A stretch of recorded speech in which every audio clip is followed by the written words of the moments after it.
Alhamdulillahillazi wassalatu wassalamu ala asrafil anbiya'i wal mursalin sayyidina wa habibina maulana Muhammadin wa ala alihi wa sahbihi wa sallim wa man tabi'ahum bi ihsan ila yaumiddin wa ba'd.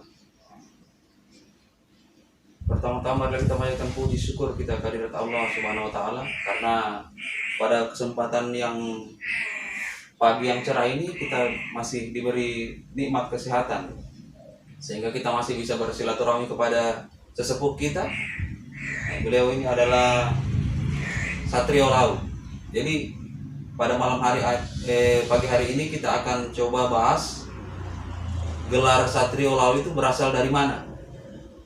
Gelar Satrio Lau berasal dari mana? Kemudian mungkin akan sesepuh kita ini akan memberikan tips bagaimana cara membuka spiritual kita. Ini bagi spiritual muda ini yang mungkin mencari tahu. Nah, ini kita akan tanya langsung kepada beliau tentang bagaimana caranya membuka mata batin kita mungkin ini bagi mencari. Assalamualaikum warahmatullahi wabarakatuh. Waalaikumsalam. Jadi kita persilakan kepada Mas untuk menyapa Ya, fans kita. terima kasih. Salam Rahayu. Semoga semua para pemirsa yang ada di seluruh Indonesia maupun di luar negeri, salam sejahtera saya ucapkan. Semoga semua selalu dalam lindungan Allah Subhanahu wa taala, Tuhan yang Maha Esa, diberi kesehatan, kekuatan sehingga kita bisa beraktivitas, dan tidak lupa kita ucapkan salam dan hidayah kita, rahmat kita kepada junjungan kita Nabi besar Muhammad Sallallahu Alaihi Wasallam beserta keluarga, para sahabatnya, dan kita sekalian pengikutnya sampai akhir zaman. Amin. Ya, saya di sini akan menerangkan sebetulnya gimana asal usulnya atau bagaimana asal usulnya gelar Satrio Lau. Saya itu belajar yaitu belajar ilmu hikmah. Jadi saya diberikan gelar itu melalui perjuangan, melalui ujian-ujian yang berat selama kurang lebih 9 tahun selama saya ada di Jawa Timur, khususnya di Kabupaten Ngawi. Salam buat saudara-saudara saya orang Ngawi. Saya ini sebetulnya asli tanah Kaili, bapak orang Kaili, mama orang Jawa, dipertemukan di Ngawi. Jadi saya lahir di Ngawi 15 tahun.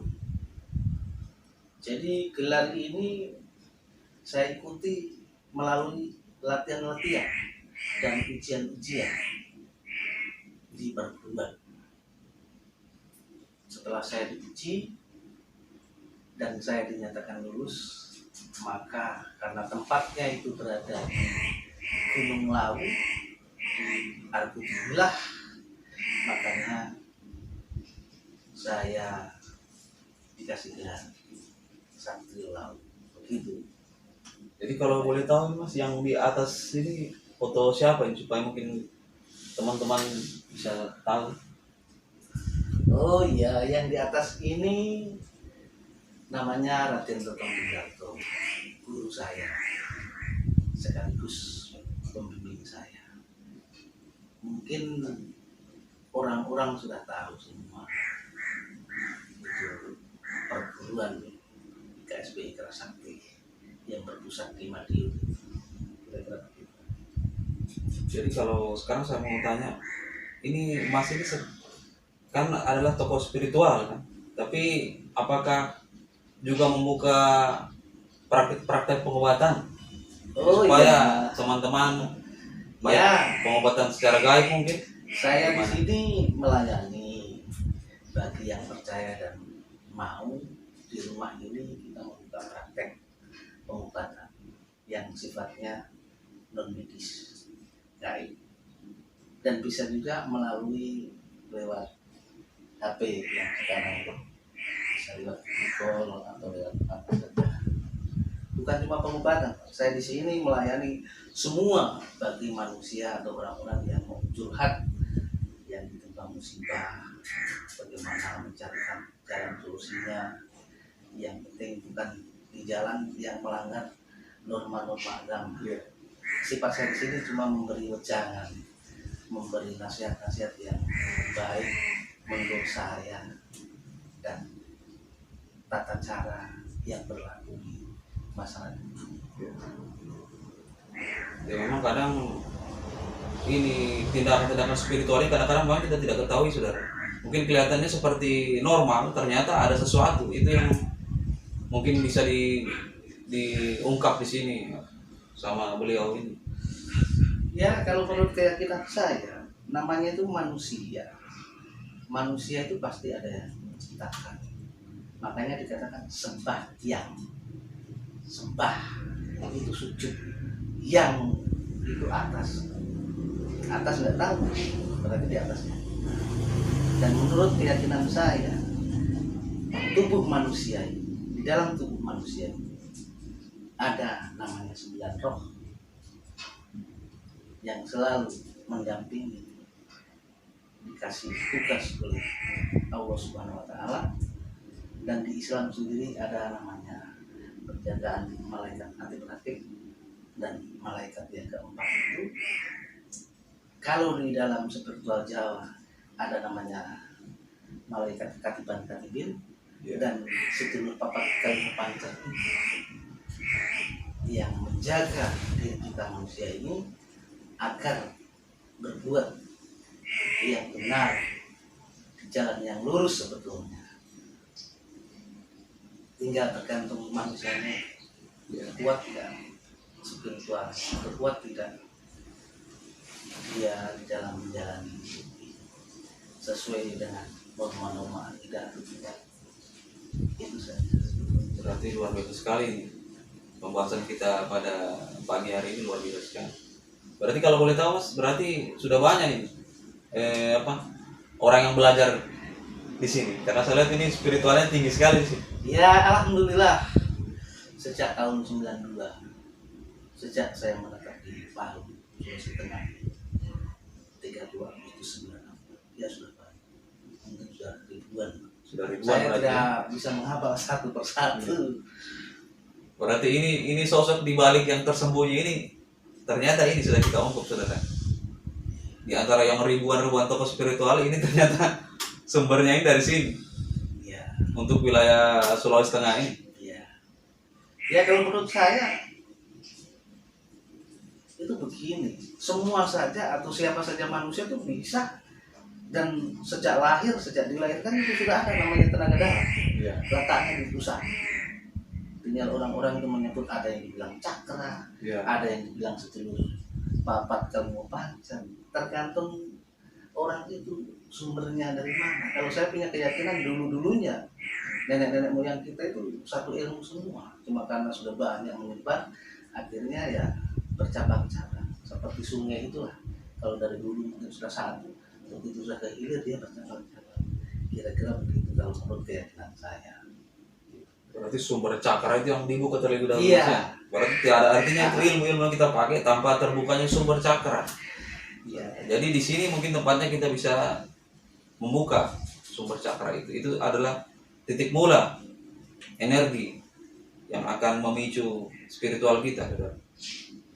Jadi untuk bonus untuk kawan-kawan di rumah ini, Mas, bagaimana? Kira-kira kalau dibuka sedikit, bagaimana cara mengolah spiritual kita itu supaya bisa lebih tinggi, kan? Ya kalau menurut saya kita harus mengetahui dulu asal usul diri kita, dari mana kita diciptakan, terus untuk apa kita berada di dunia ini, dan harus apa kita berada di dunia ini. Kalau kita sudah paham kita ini untuk apa, dan sudah dijelaskan juga kan di dalam Al-Quran, tidak akan kuciptakan jin dan manusia melainkan untuk menyembah, bersujud kepada. Jadi kita ini intinya diciptakan di dunia ini sebetulnya untuk mencari amal, Ya. kebaikan sebanyak-banyaknya untuk bekal kita itu di akhirat. Karena apa? Kalau menurut keyakinan Jawa, kremet-kremet asal selamat, alon-alon asal pakon, itu maksudnya itu punya inti yang lebih dalam itu. Berarti kita hidup di dunia ini dan di dalam ajaran Al-Quran juga kita disuruh mengajarkan rahmatan alamin. Ya. Intinya kalau ada sifat manusia itu yang masih membenci dengan manusia yang lainnya, dengan godaan-godaan yang lainnya itu, ya kalau menurut saya keliru sebetulnya. Karena kalau kita bisa menguasai hawa nafsu kita, rahmatan alamin tadi, kita tidak membeda-bedakan orang, kita tidak memusuhi orang, insya Allah kita selamat dunia.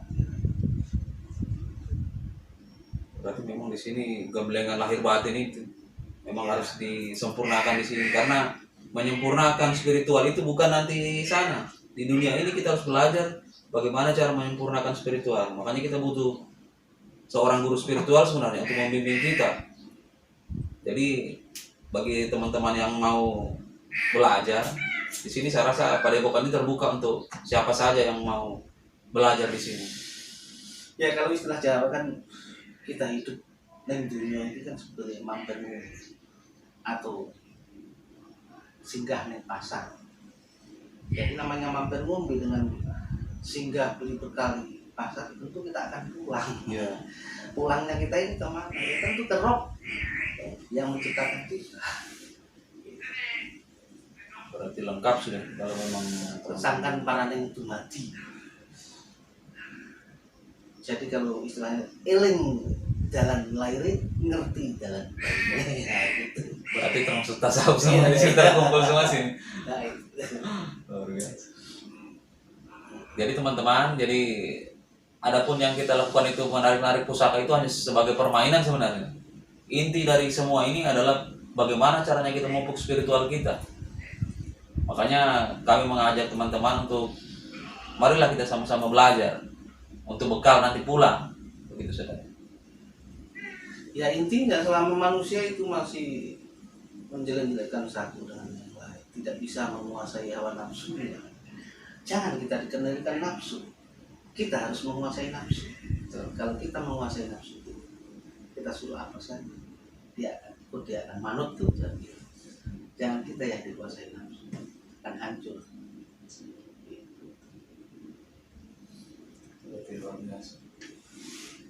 Jadi ngobrol-ngobrol kita pada pagi hari ini mungkin pengantar kita, karena video ini baru mulai kita aktifkan lagi karena beberapa kesibukan yang. Dan ingat, kita belajar tanpa guru akan sesat. Ya. Jadi jangan coba-coba belajar lewat buku sendiri, langsung dibaca, langsung lakoni, langsung itu nggak bisa. Harus ada yang mengarahkan, harus ada yang membimbing. Gitu. Banyak stres itu. Iya, karena apa? Istilahnya kalau kita tidak bertanya, kita akan sesat di jalan. Iya. Jadi harus banyak bertanya, harus ada yang mengarahkan, dan harus ada yang membimbing kita. Gitu. Jadi mungkin ada, sebelum kita tutup ini video, mungkin ada pesan-pesan yang sesepuh kita ini bisa berikan kepada saudara di rumah. Ya, pesan saya itu saja. Di mana hatimu, di situ hasil. Artinya bagaimana? Artinya kalau kita ini hidup ini kita syukur, kita akan ditambah nikmat. Kalau hidup kita ini semau kita ya, tidak apa-apa sih. Tapi ya kita sendiri juga ya mendapatkan jalannya juga. Jadi menurut saya semua manusia itu makhluk yang paling mulia. Tinggal kemuliaan kita sendiri yang mencari dan kita sendiri yang mempertahankan. Tentunya lewat jalur apa saja yang begitu demi kebaikan bersama. Itulah rahmatan alam.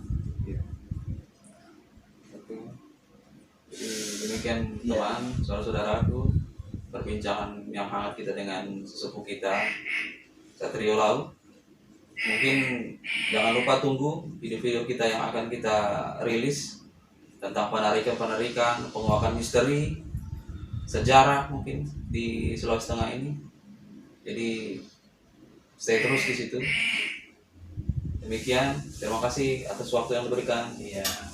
Assalamualaikum warahmatullahi wabarakatuh. Waalaikumsalam warahmatullahi wabarakatuh. Salam rahayu bagi semuanya.